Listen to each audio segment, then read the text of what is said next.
name is Denecia, and welcome to the show. On today's episode, we will chat with you about meditation. Our meditation expert is Christian of Greentree Meditation. Hi, Christian. Hi, Denecia.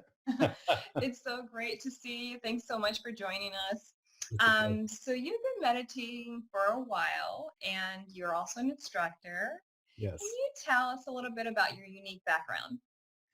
Well, I was trained in the world of computer science, and that world of computer science led me to Wall Street in the 1990s. And on Wall Street, I worked for a firm that perhaps some of your listeners have heard of. It's called Goldman Sachs, and it's considered to be one of the premier investment banks on Wall Street.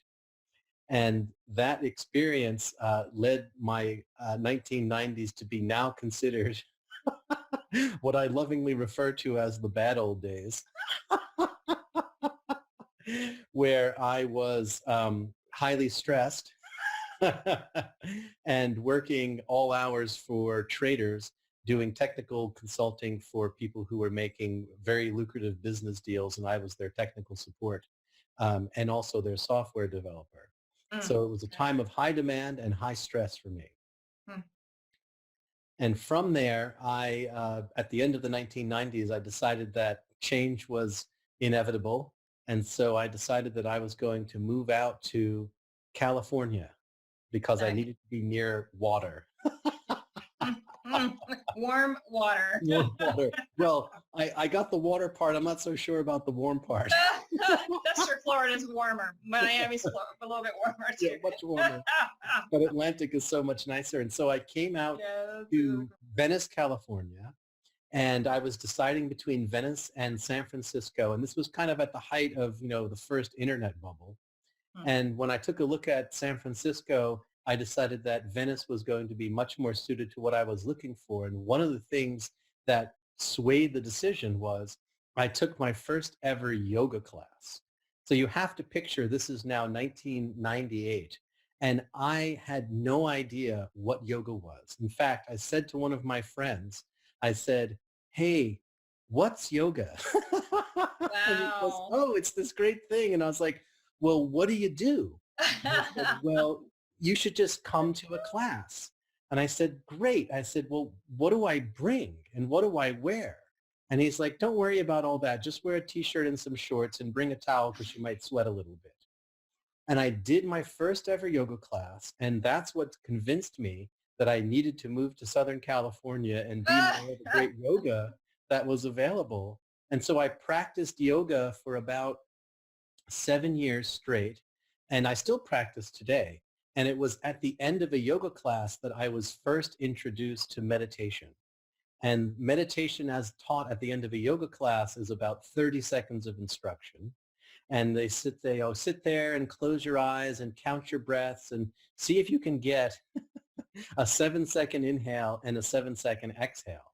And so all I ended up doing was counting faster, 1, 1,000, 2, 1,000, 3, 1,000, 4, 1,000, 5. So I did it, 7, 1,000. My body was completely uncomfortable sitting cross-legged on a hardwood floor on a tiny little skinny yoga mat. And my mind was filled with thoughts and I couldn't clear my mind. And at that point in my life, I decided that that meditation was for the other people and That not sounds for me. familiar. I was like, I can't do this. Yeah. I said, I've got the monkey mind. That's an expression that's very offensive to monkeys, by the way, because there's no way that monkeys are thinking about the things we're thinking about. So there was mine jumping around like crazy. And then in 2005, I got very serious with I need to actually do this meditation thing because I've been practicing yoga at that point for only the better half of a decade. And now I knew that was preparation for the body so the mind could meditate, but I hadn't really done it in any kind of satisfying way. And then I met my teacher. And my teacher is a man by the name of Tom Knowles, who had been at that point meditating and teaching meditation for 40 years. And even that concept was a revelation to me. I was like, you can learn to meditate from a teacher? Like there's more to this than sit down on the couch and try to turn your mind off?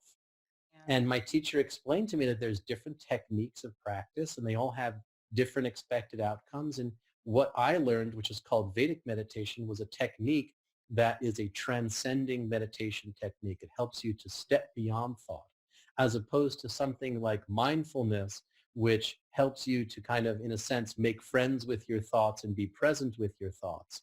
This actually helps you to step beyond them. So I said, well, what I've been doing has been awful. This is, by the way, before there were any apps. And I wasn't about to try a guided meditation because, you know, the whole thing about the sandy beach and the unicorn walking on the beach and stuff, Uh, not my cup of tea. Me either. Yeah. So I said, I'll give this a try. I have nothing to lose. And my experience was after the first week of doing it consistently, I felt lighter. I felt happier. I felt a big difference. And so I remember saying to myself, where was this when I was in high school? Where was this when I was in college? Where was this when I was on Wall Street? I needed this then, but now here it came to me. And then the true litmus test came. After about 6 months of meditating, I went to go visit my parents. Now, to put a little framework around this, my parents are dyed-in-the-wool Brooklyn Italians. You know, have you ever seen the television series The Sopranos? If Yes. you remove all the gangsterism, all the other mannerisms are my family to a T. And I remember them saying, after I was there for about a day and a half, I kind of had to slip away and do a little meditation. And they said, oh, that's what it is. I was like, what do you mean? And they said, we noticed a difference in you. So whatever it is that you're doing, keep on doing it. That's great. And then I said, well, great. And I have some news for you. I'm thinking about becoming a meditation teacher. And my dad looked at me and he said, I better not catch you at the airport with a tambourine. I said, Dad, don't worry about that. That's not this kind of a technique. But anyway. Well, at least he knew something about it. He was like, I know what these people do. At least he knew, but he knew the extreme side of the gifts of light. It's not the extreme side of darkness. It's like the gift of lightness. Yes. I want to help the world feel this way. That's how that person serves. So Yeah, I he's like, meditated for about a year quite regularly, and I took some advanced courses and went on some retreats and really was taken under the wing of my teacher. And then I was given the opportunity to go away for 3 months and study under his directly to become a meditation teacher. So this was a bizarre thing because I had never once in my life desired to teach anyone anything or to be a spiritual teacher or to be a yoga teacher or any of that kind of stuff. And the desire bubbled up inside of me. And I didn't know what to do with it. I was like, well, teach meditation, you know, okay. And I remember saying this. I said, if the universe wants me to be a meditation teacher, I'll make myself available, but the universe has to organize all the details. And pretty that's a soon, good, yeah, yeah, I mean, I kind of let go of the whole analogy. concept Yeah. and said, I'm available, you organize the details. And of course, all the details got organized. And in 2007, I graduated as a meditation teacher, and I've been teaching regularly ever since. Wow, it's amazing. So no hint that it was going to ever happen until like it just happened. No personal desire whatsoever. Amazing. Yeah, that's how many students have you served so far since I've then? taught now, I'm coming up on 3,000 students. So this is Wow. people that I've taught to meditate over the past, now it's 2020, so it's about 12 and a half years of teaching. But what's even more glorious about that is that since 2014, I have been working with my teacher to train new teachers. And so at this point, I've probably helped train about 50 new teachers. And then you think about what's the ripple effect of that and Right. how many That's other people amazing. have learned to meditate from that. Wow, that's amazing. Well, congratulations. Thank I just for being the light and taking that sacrifice. A lot of folks, they're in the corporate world and they hear those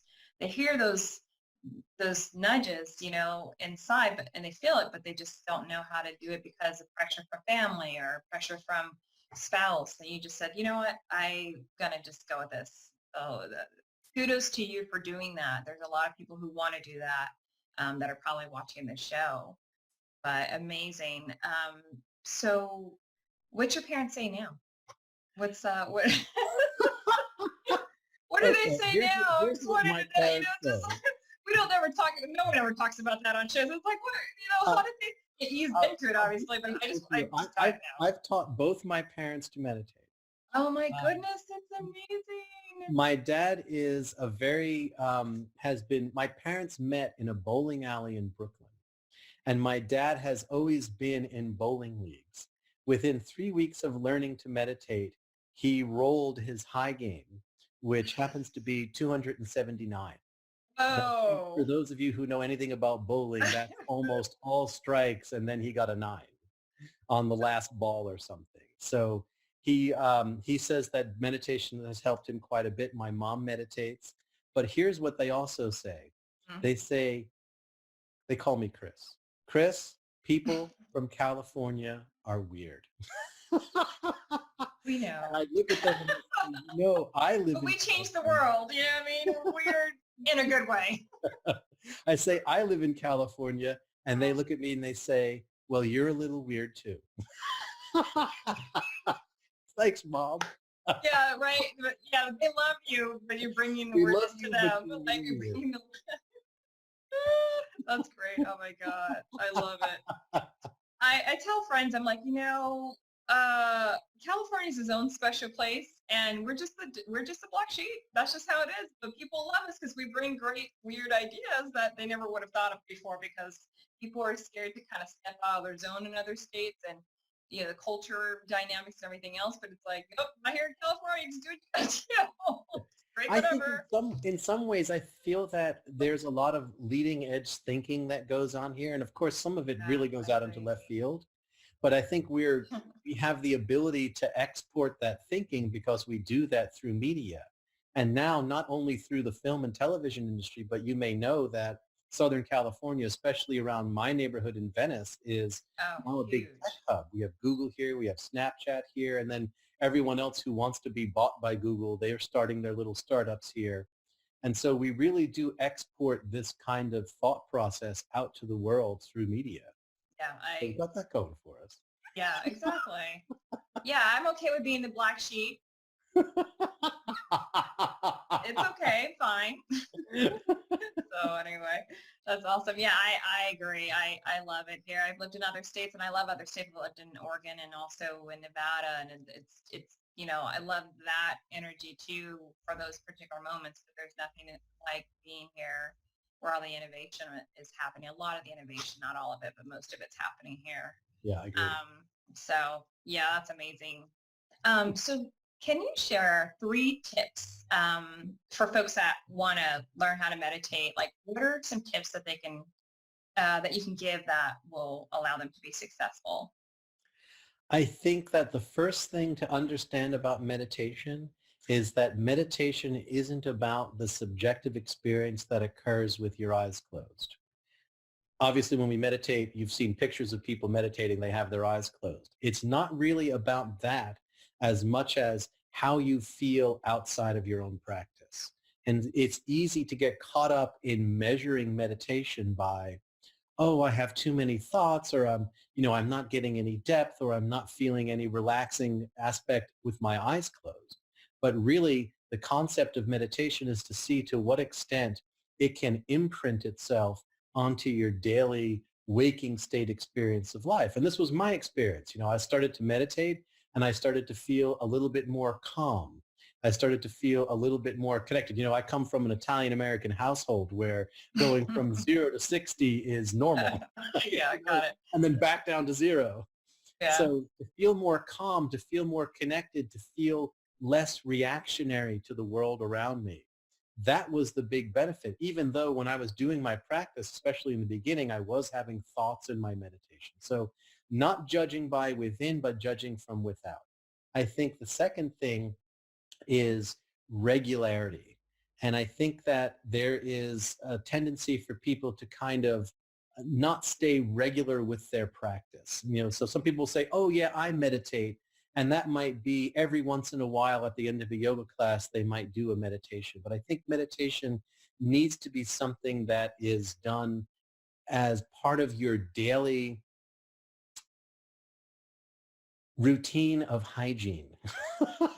So we think about, especially here in Southern California, we pay a lot of attention to our physical hygiene. We have to be, all exfoliated, and we have to have, Pilates and yoga Green bodies. smoothies. Yeah, drinking our kale smoothies and stuff. Yes. Yes. That is fine. That's a good part of hygiene, but we also have to pay attention to our mental hygiene. And our mental hygiene is something that meditation is perfectly suited for. Mental hygiene is not, oh, I'm going to check out and watch Netflix. That's just kind of pushing the pause button on daily worries and concerns. What if I can actually do something that enriches my mental hygiene? And for hygiene to work, you have to do it every day, right? You can't just brush your teeth once a week. You're going to lose a lot of friends if you take that approach. Oh my God. So same thing with meditation. I'm glad you said something. I know some folks that, yeah, they need to hear that. And I think the third thing is, and of course, this is going to be very much in line with what I do, get in-person instruction. Find a teacher who will teach you a technique. It's so important because I spent about 1.5 years groping around in the dark. Am I doing this right? Am I doing that right? Is this how to meditate? Why am I having thoughts? And I didn't have any instruction whatsoever. So finding someone who can guide you through a technique and to check your meditation to make sure you're actually doing it right and getting the benefits that that technique brings, I think that's very important. And there's so many different meditation teachers and techniques out there. I have every once in a while, I have students who spend years and years reading books and trying apps and all those different things. And then when they finally break down and come to learn, they're like, oh, I didn't realize it could be so easy. And it is. It's just like with anything. You want to get a good website, hire an expert. You want to get your car fixed, go to a mechanic.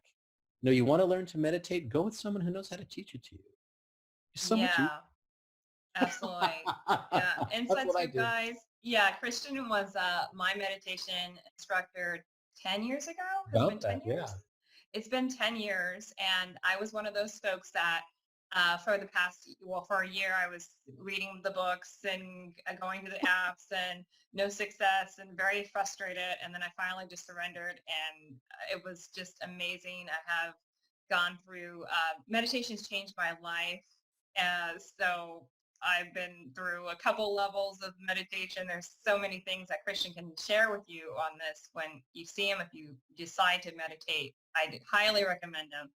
And but there's just so much that happens when you just surrender to that calling of just being able to connect with yourself in peace, which is so nice, and things just come into place for you for in your life and your relationships with others. It's just amazing. So thank you, Christian, for what you do in the community. Are amazing light, and we really do appreciate you. Thank you. Yeah. So so you radiate wisdom, light, and joy, and obviously you have a very contagious laugh it's very memorable. You sound like a Buddha. I don't know if you ever sound like a Buddha would sound if he laughed. What is your secret of just being happy and healthy? Like, give us a secret for entrepreneurs out there who are on the wellness side and those who are on the business side of like how to do this. Like, what is your secret? I have to reveal something about myself as part of that question. I want to know. And the truth is that I used to be an insufferable grouch. Before I learned to meditate, I hardly ever laughed. Before I learned to meditate, I was very prickly. I very much had that New Yorker, get out of my way kind of vibe. And it was something that I realized in hindsight, but I didn't realize at the time, that was holding me back in all aspects of my life, personally, professionally. And it really is something that spontaneously came from having a regular meditation practice. You might want to say is, oh, well, what books did you read and what did you do and what foods do you eat? It's all about having a steady meditation practice, and everything comes from that. There's the concept here, maybe it's a Southern California thing, where people might say, you need to be your own guru. And there's some I've never heard that one before. yeah, be your own guru, Were they but telling you this? there's some, you're telling me this. And wow, interesting. Okay. there may be some legitimacy to that, but what we have to really take a look at is who is the me in the be your own guru. And if I'm a stress bag, if I'm in my most excited state and I can't really settle my mind down in any way, then I'm not going to be the best guru to myself. Really what you need to do is you need to have the tools to develop the wellness to create the inner guru and to be able to really connect with that. And so what's made me me is I've been meditating long enough to release most, if not all, of the stress from my body. And that's one of the benefits of the meditation practice that I teach, is that we know that there's a mechanic in the human physiology that if you rest the body deeply enough, the body will start to release stress naturally. This is why when most of us are about to transition from waking state into sleep state, we sometimes, our body will get the little twitchy thing that we get. Mm-hmm. Twitch. Right. That's your body releasing stress. So if we can relax a little bit, body will let go of stress. And if we have a stress-free body, then what's left is one thing, inner bliss, the inner bliss of who we truly are. And that begins to bubble and shine through. And if I were to do a self-analysis, I would say that that's what happened to me, because 15 years ago, I wasn't anywhere like what I am like today. Interesting. That's amazing. Oh my God. Yeah, it's funny because I remember like 6 months after I took your first class, I've taken 2 classes with Christian. Yeah. He has multiple levels of meditation classes that you can learn. The more in depth you get, the more peaceful and things just flow more. And I remember my friends actually saying, yeah, something's different with you. What's going on? You're nicer. We like this. And I was like, oh, it's working. I didn't know I would be nice, like nicer. Like, I thought I was a nice person. Yeah, you were probably already nice. Yeah, it's funny because your friends will tell you, if you listen, they'll tell you the things that you don't want to hear, which is good because they love you and you need to hear it. And they'll tell you the things that you need to hear because it's giving you credit for the things that you do. So it's pretty amazing that happened to you. And you've never shared your story with me with who you used to be and now the meditation guru that you are. So thanks for sharing that with me because it's full circle. I think it shows that no matter where you are now, you can get to where we are today, which is happy, healthy, blissful, easygoing, easygoing, but not a doormat for the world. We have a very different way of looking at the world and experiencing the world because, for me, I let go of all my anger and I was full of it. I mean, anger, that is. Yeah. I was too. Yeah. it's amazing. Yeah. So tell me a little bit more about what's going on with Greentree for 2020. What are you guys working on? Well, we have a whole new teacher training program coming up, which we do in India nowadays. So we go and train our teachers in India because our technique of meditation comes from India. And we felt it right that we would honor India and have actually the teacher training occur there. So that takes out 3 months of the schedule. Amazing. And then we have retreats that happen twice a year.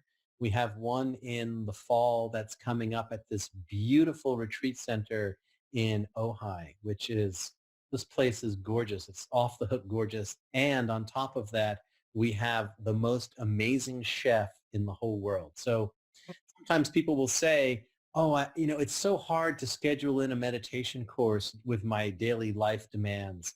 And sometimes, if we can go away for 4 days and do it in a retreat setting that is free of distraction, then sometimes we can really jumpstart a practice. And the whole idea is, how can I develop a practice that is sustainable? And then, I have daily teaching sessions. I probably teach people every day.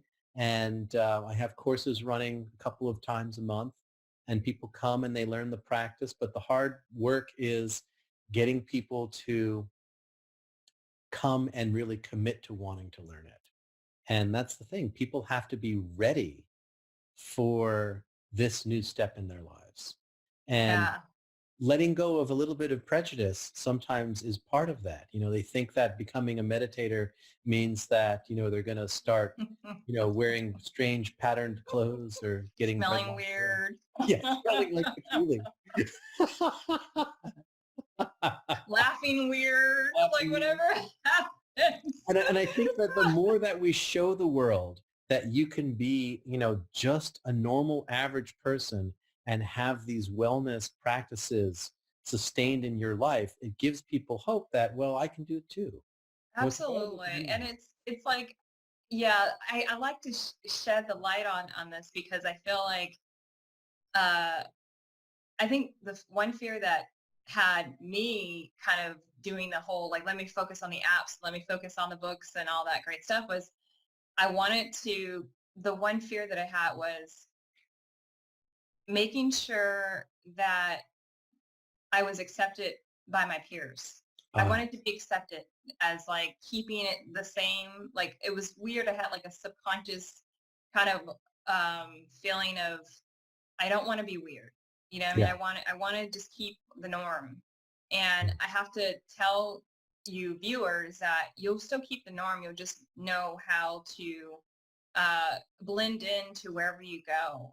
There are clients of mine that have no idea that I meditate. They have no idea that this is a side of me, that I'm into crystals and Reiki. There are clients that do know that I also do this, and I'm a meditator, mediation person, and also insurance person.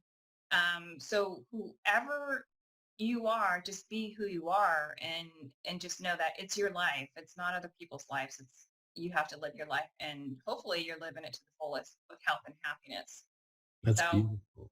absolutely. Yeah. Well, my opinion is that wellness makes you more of who you really are. Sometimes if we're in a grumpy mood or we're stressed out or we're having a bad day, that's not really who we are. That's kind of the stress talking. And if we can incorporate wellness, then what happens is that we start to reflect who we truly are on the inside externally to the world around us. And so, sometimes people worry that, becoming a meditator or practicing yoga, they're going to start to turn into their teachers. And that's not the case. It's just the simple status of the more myself I become. And that's what the world wants is you. Yeah, But the best absolutely. version of you, the best version of you. Yeah.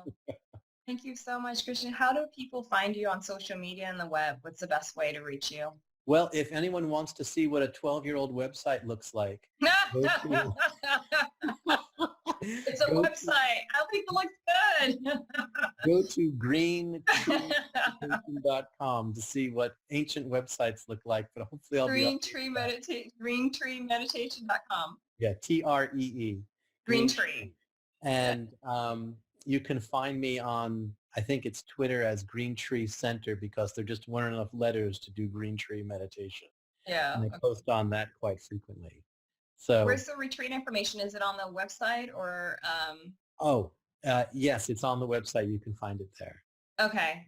under retreat Green. Okay. All right. Perfect. slash Awesome. retreats. Awesome. Yeah. Well, hey, you got that. You got that. You got that down. So that's good. I like the site. I think it still looks good. I mean, obviously it works and it gives you the information. It still Still works. seems relevant, but Yeah. it doesn't work too well on your mobile device. Okay. Yeah. Well, thank you so much for being here. There you have it, audience. Great tips for reducing stress and increasing clarity through meditation with our friend Christian of Greentree Meditation. So if you like this and want more tips and tricks on business and wellness topics that keep you uplifted, inspired, and balanced, like us and subscribe to our channel below. To all my beautiful souls who are finding their way with grace and ease, thank you for joining us. Until the next time we meet, be beautiful and be well.